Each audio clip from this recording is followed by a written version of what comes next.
मुज़ाकरात की बात की। वज़ीर आज़म ने कहा कि भारत एक कदम बढ़ाए, हम 2 बढ़ाने को तैयार हैं। भारत कश्मीर में जुल्म ख़त्म करे, पाकिस्तान हाथ आगे बढ़ाने को तैयार है। भारत मकबूजा कश्मीर में कैद जो कश्मीरी हैं उनको आज़ाद करे, जिनको काले कानून PDA के तहत बिला किसी जवाज़ 2 सालों के लिए गिरफ्तार किया जाता है। पाकिस्तान कदम बढ़ाने को तैयार है। भारत कश्मीर से फौज जो जाली ऑपरेशन करके कश्मीरी नौजवानों का खून बहा रही है उसे बाहर निकाले। पाकिस्तान हाथ बढ़ाने को तैयार है। भारत आर्टिकल 370 को खत्म करने का गैर कानूनी फैसला वापस ले, पाकिस्तान हाथ बढ़ाने को तैयार है। पाकिस्तान ने हमेशा अमन की बात की है, पूरी दुनिया जानती है। मकबूजा कश्मीर पे आपका बाकायदा कब्जा है और बाकायदा नाइंसाफ़ी जुल्म की दास्तानें वरकम की जाती हैं। फिर आप लोग पता नहीं क्यों कहते हैं कश्मीर हमारी शहरग है, और कश्मीर को आप कहते हैं कि जी कश्मीर को आप पता नहीं ना जाने क्या कहते हैं, अटूट अंग है हमारा।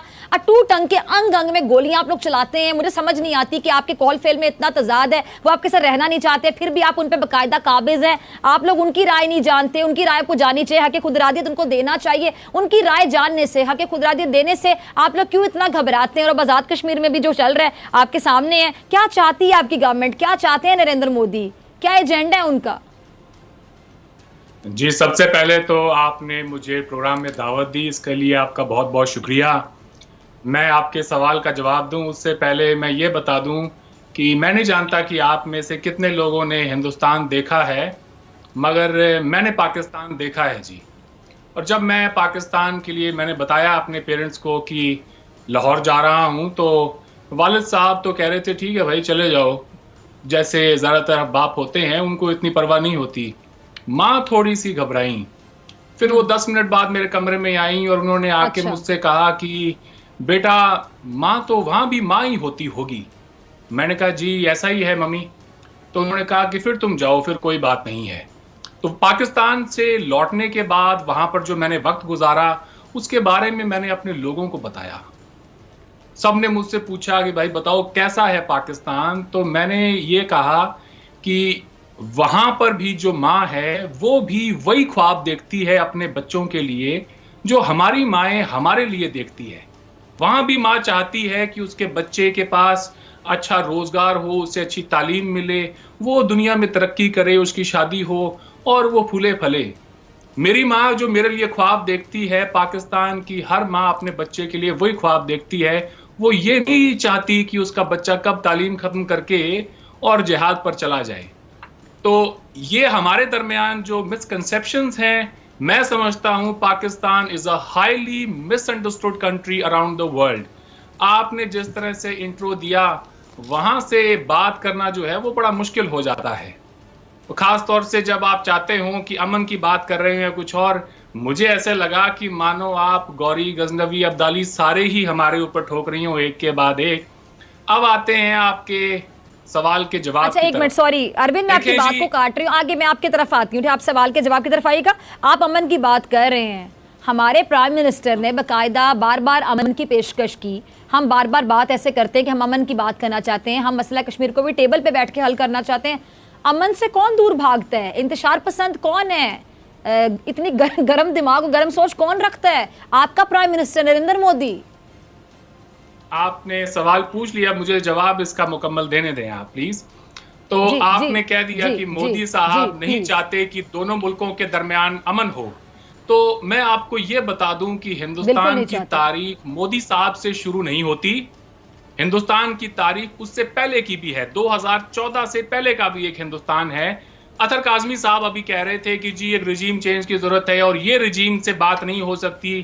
फर्क सिर्फ इतना है कि इस रिजीम ने भी आने के बाद में अपनी तरफ से पाकिस्तान को हो या फिर हमारे यहाँ पे हुर्रियत के जो लीडर्स हो उनको रीच आउट करने की कोशिश की है। सैयद अली गिलानी को मोदी साहब ने इलेक्ट होने के बिल्कुल फौरी तौर पर, उन्होंने हलफ भी नहीं लिया था, उससे पहले उन्होंने अपने 2 एमिसरीज भेजे बातचीत के लिए और उनसे यह कहा कि अगर आप कश्मीर पर कोई हमसे कमिटमेंट चाहते हैं तो हम आपसे बात करने के लिए तैयार हैं, आए बैठें।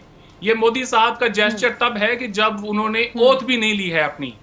तो गिलानी साहब बकौल उनके वो खुद कहते हैं कि मैंने उनकी बात को सीरियसली नहीं लिया, और वो इसलिए कि मोदी साहब का ताल्लुक आरएसएस से है। जैसा कि आपके अभी जो मेहमान थे अतर काज़मी साहब, वो कह रहे थे वो कहते हैं वो उनका ताल्लुक आरएसएस से है, इसलिए मैंने उनकी बात को सीरियसली नहीं लिया।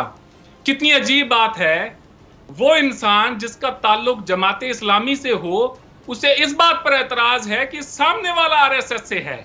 ये क्या बात हुई? देखें जी, आपको मैं ये बता दूं, हिंदुस्तान और पाकिस्तान के जो रिश्ते हैं वो अच्छे भी रहे हैं, बुरे भी रहे हैं। हमने बहुत अच्छा वक्त भी देखा। आज बदकिस्मती से जो वक्त है वो मैं समझता हूं कि मेरे देखने में इतना बुरा वक्त तो कारगिल वॉर के दौरान भी नहीं था। मैं चाहता हूं कि एक सीरियसनेस हो पाकिस्तान की तरफ से डायलॉग में कोई इंटेंट हो, इशू बेस्ड हो और वो मीनिंगफुल हो। मुझे नहीं लगता कि पाकिस्तान की तरफ से जो डायलॉग की पेशकश है उनमें ये तीनों चीजें हैं। ये मुझे 10 सेकंड और दें आप अपनी बात करें। मैं आपसे इसका जवाब दूंगी आपकी बारी पर। मोदी साहब से जब आप कोई फरमाइश करते हैं तो उससे पहले ये याद रखें कि मोदी साहब ने आपके प्राइम मिनिस्टर नवाज शरीफ साहब को बुलाया अपनी स्वेरिंग इन सेरेमनी में। वो लाहौर भी गए, लेकिन उसके बाद क्या हुआ? उसके बाद पठानकोट हुआ, उसके बाद में उड़ी हुआ, उसके बाद में पुलवामा हुआ। आज इंडिया के अंदर एक बहुत ही पॉपुलर सेंटिमेंट है और वो ये है कि यहाँ के लोगों ने ये कर दिया है कि talks and terror can not go together. मैं जब पाकिस्तान आ रहा था तो लोगों ने मुझसे कहा कि भाई हमें पता चले, मेरे इलाके के जो लोग हैं they came to me and they said कि हमने सुना है तुम कल पाकिस्तान जा रहे हो। तो मैंने कहा जी मैं जा रहा हूं। तो उन्होंने कहा बेटा हमारा एक पैगाम लेते जाना, उनसे ये कहना कि अब हमने मार खाना बंद कर दिया है। आप ये देखें 2008 मुंबई अटैक के 4 दिन बाद हम लोग अपनी अपनी जिंदगियों में लौट गए। कोई धरना वरना कुछ नहीं लगा, कोई शोर शराबा नहीं हुआ। अगर आज मुंबई हुआ होता जंग के दहाने पे खड़े होते हम। ये फर्क है पहले की हुकूमतों में और मोदी साहब में। हम आए यूएन रेजोल्यूशन के ऊपर जिसका हवाला पाकिस्तान बार बार देता है। बार बार हम पाकिस्तान से ये सुनते हैं कि जी राइट टू सेल्फ डिटर्मिनेशन की बात वहां पे होती है। कहते हैं जी कश्मीरियों को उनका जो है वो राइट मिलना चाहिए कि वो किस तरफ जाना चाहते हैं। यूएन सिक्योरिटी काउंसिल का रेजोल्यूशन 47 है, आप उसको अगर पढ़ें तो उसमें 3 बातें लिखी हुई हैं कि वहां पर रायशुमारी जो होगी वो क्या उसका चार्टर होगा, किस तरह से वो होगी। पहली शर्त यह है कि पाकिस्तान को अपने यहां से सारी फोर्सेस और सारे जितने भी नॉन कश्मीरी हैं उनको बाहर निकालना होगा। सवाल पूछा गया कि पाकिस्तान को ही अपनी फोर्सेस क्यों निकालनी पड़ेंगी, तो उसका जवाब ये दिया गया कि Pakistan has been labelled as an aggressor on Jammu and Kashmir.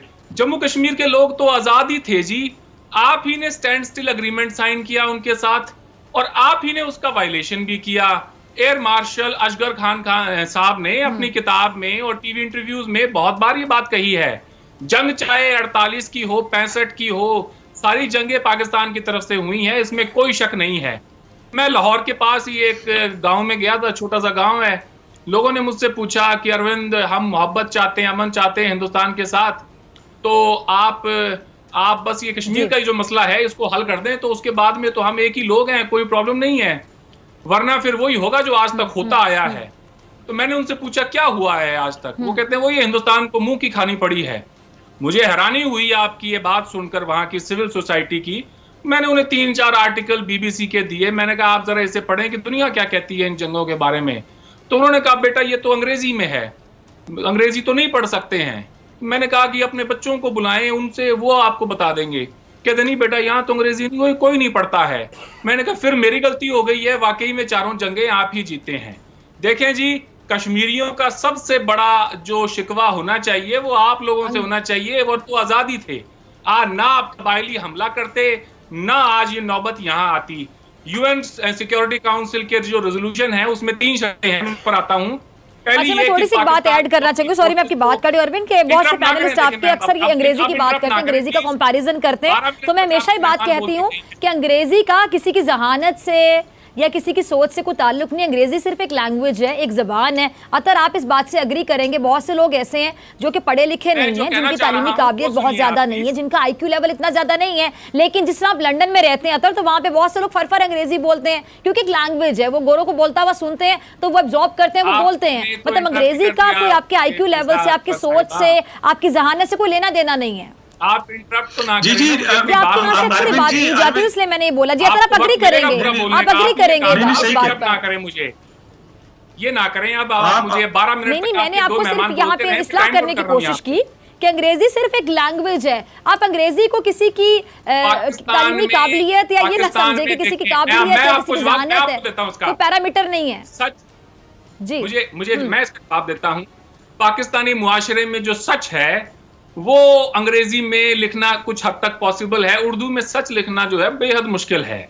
ठीक है, और ये शायद आपके मुल्क की एस्टेब्लिशमेंट को सूट करता है कि अगर जब तक 90-95% अवाम उर्दू स्पीकिंग है, उन्हें अंग्रेजी नहीं आती, तो हम अपना बयानिया चला सकते हैं, ये जो मर्जी इनको बता दें। खैर, let me come to the resolution now. अच्छा, तो जिनको अंग्रेजी आती है, फिर मैं आपसे पूछूंगा, फिर जिनको अंग्रेजी आती है वो समझ रहे हैं इसका मतलब आप ये कहना चाह रहे हैं? बीबीसी में आजकल जो मोदी के बारे में कम परसेंटेज अंग्रेजी को समझने वाली आप अख्तर काज़मी साहब, आप कह रहे थे ना कि मैं आपको सुनूंगा, अब आप सुनने की बारी साहब आपकी है, आप अपना वक्त बोलिएगा। आप सच्ची बात बोले तो हम आपको जरूर सुनेंगे, लेकिन आप ऐसी बातें कर रहे हैं अरबी जिनके कुछ सर पैर धड़ है ही नहीं।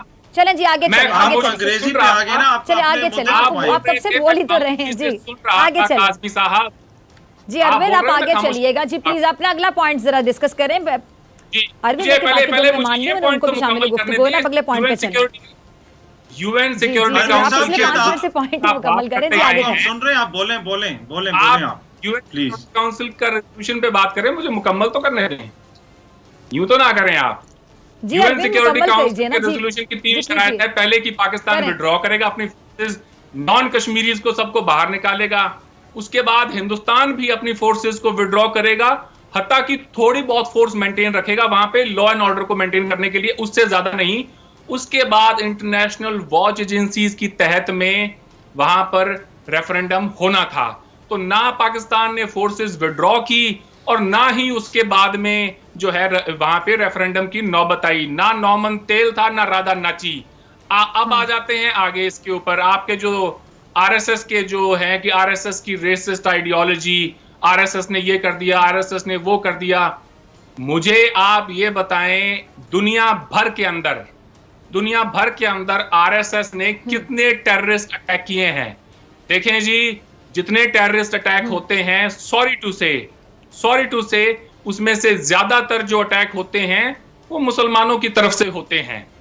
दुनिया के अंदर 150 से ज्यादा तंजीमें हैं, ये अल कायदा, अल शबाब, बोको हराम, अफ्रीका तक चले जाएं आप, तालिबान, जैश ए मोहम्मद, सिपाही सहाबा, लश्कर ए जंगवी, ये तमाम जो ऑर्गेनाइजेशंस हैं, इनकी वाबस्तगी जो है, इनकी एफिलिएशन किसी खित्ते, किसी दहशतगर्दों को फंडिंग करते हैं, उसके बारे में आपने कुछ नहीं पढ़ा, कुछ नहीं सुना। वैसे तो आप मैं बहुत कुछ पढ़ता हूँ, आपकी रीडिंग है। अतर मुझे जरा आप ठीक अरविंद, आप जरा ठहर जाइए। अतर जरा इनको जवाब दीजिएगा, इनकी जो रॉ है वो कितना दहशतगर्दों को फंडिंग करती है। पाकिस्तान में जासूस भेजे जाते हैं, क्यों? कुलभूषण कौन है? जीता जागता सबूत है, जिंदा मिसाल है। थोड़ा सब्र कौन सी दुनिया में रह रहे हैं अरविंद साहब? मैं सिर्फ इतना कहना चाहूंगा कि पाकिस्तान सबर रख सकता है कोई, लेकिन इतना झूठ कोई नहीं सुन सकता। फर्क सिर्फ ये है कि देखिए, चले जाए एक मिनट सिर्फ अरविंद, मैं आपसे सिर्फ इतना कहूंगा कि फर्क अरविंद एक मिनट सुन लेना। अरविंद, आप पिछले 7 मिनट से अकेले बोल रहे हैं, मुझे 35 मिनट के प्रोग्राम में तीनों मेहमानों की राय शामिल करनी है। मैं आपको एक टाइम पे 7-8 मिनट नहीं दे सकती ना, मुझे बारी बारी